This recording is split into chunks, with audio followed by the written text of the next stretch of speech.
میں نے ایک دفعہ ایک بندے کو دیکھا چنے کھا رہا ہے. چنے کھانے کی نا خوشبو اٹھتی ہے، چنا صحیح بھنا ہوا تو اس کی خوشبو. میں بیٹھا تو آخر آپ بھی کھائیں. میں نے چند چنے اٹھا. میں کیوں کھا رہے ہیں؟ کہنے لگا میری پٹھے کمزور ہو گئے تھے، اعصاب کمزور ہو گئے تھے، میں نے یہاں علاج کرایا، ختم ہو گیا تھا، میں چل پھر نہیں سکتا تھا، سہارے سے اٹھتا تھا، جسم لڑکڑاتا تھا، ایسے لرزہ ہوتا تھا، وائبریشن ہوتی تھی، گر پڑتا تھا. بہت یہاں علاج کیے، ٹیسٹ کیے، انہوں نے کہا یہ دنیا کی لا علاج بیماریوں میں سے ایک علاج ہے. پھر کہنے لگے کہ میں آسٹریلیا میں گیا، وہاں کا ویزا لگوایا، ٹکٹ لی، ایک ڈاکٹر تھا اس سے ٹائم لیا، اور ڈاکٹر سے ٹائم لینے کے بعد اس نے انگریز نے مجھے چیک کیا، باتیں کی، پوچھا، ٹیسٹ لیے، سارا علاج کرنے کے بعد کہنے لگا چنے کھاؤ. بس سارا علاج کرنے کے بعد کہا کہ مجھے پہلے تو بہت غصہ آیا کہ اس چنوں کے لیے میں یہاں آیا تھا، بہت غصہ آیا.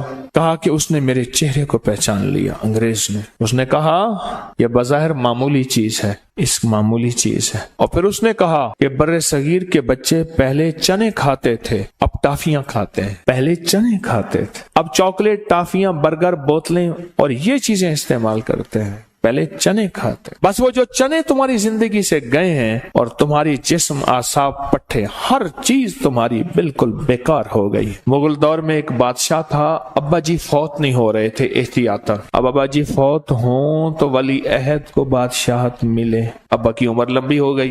پھر بادشاہ کو قید کر دیا بڑے بیٹے نے ایک محل میں. ابا جی اب آپ بوڑھے ہو گئے، اب آپ یہاں رہے، ہمیں حکومت کرنے دیں. قید کر دیا.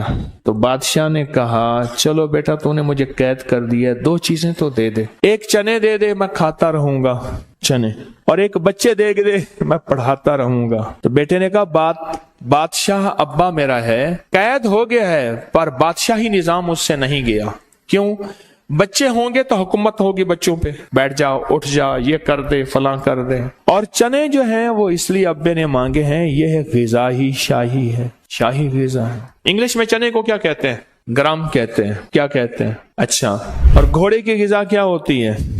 چنے ہوتے ہیں. گھوڑے کی جو اصل غذا ہے وہ چنے اور گھاس ملا کے دیتے ہیں. اصل جو غذا ہے دلیا ہوتا ہے چنے کا بنا ہوا. اور گھوڑے کی طاقت سے آپ کی گاڑی کا انجن ہے، آپ کی موٹریں ہیں، کہتے ہیں اتنے ہارس پاور کی ہے. ہارس کسے کہتے ہیں؟ گھوڑے کو. چنے میں کیا راز رکھا ہوا ہے؟ چنے میں کیا راز چھپا ہوا ہے؟ ایک بابا جی تھے، فیروز الدین صاحب ملتان کے، رحمت اللہ علیہ، حکیم صاحب تھے. ایسے بازو کر کے بیٹھے ہوئے تھے، پرانی بات ہے، کچھ 30 سال. جو نوجوان آتا روئے ادھر، یہ بازو میرا ہے، تو ادھر سے کھینچ، تو ادھر سے کھینچ، میرا بازو ہلا کے دکھا دو. میں بھی شامل ہو گیا ان میں. سارے جوان لگے ہوئے ہیں اور بابا جی ایسے کر کے بیٹھے ہوئے ہیں. ایک بندے کو کہنے لگے پترا ماں دا کھیر کیا نہیں پیتا، ماں کا دودھ نہیں پیا؟ زور لگا، تیش دلاتا تھا. بابا کیا کرتا تھا؟ بابا کیا کرتا تھا؟ تیش دلاتا تھا، غصہ دلاتا تھا. اور زور لگائیں. جب کر لیا نا، جیب سے کہنے لگے منہ کھولو، جلدی کرو سارے، منہ کھولو. ہاتھ میں کرنا، منہ کھولو. چنے، کشمش اور دیسی بادام، یہ بریلر بادام نا، دیسی، منہ میں ایسے اٹھا کہ جو منہ میں ڈالا نا، منہ بھر گیا اور منہ سے نکال لگا. ایسے ہاتھ دو اور منہ کا اپنا سسٹم بناؤ، منہ بھر دی سب کا. کہنے لگے میری تم طاقت کا راز پوچھو گے؟ میری طاقت کا راز دو چیزیں ہیں. کبھی تولیہ استعمال نہیں کیا، بدن سے کشتی کھیلی ہے، یہ لفظ ہیں بابے کے. کبھی تولیہ استعمال نہیں کیا، بدن سے کشتی. نہانے کے بعد میں نے پورے بدن پہ تیل لگایا نہیں، کشتی کھیلی ہے، ملا ہے بہت زیادہ. ایک اور صبح نہار منہ میری غذا یہ ہے، اور ویسے بھی میری جیب میں رہتے ہیں، میں چگتا رہتا ہوں. اس کے الفاظ ہیں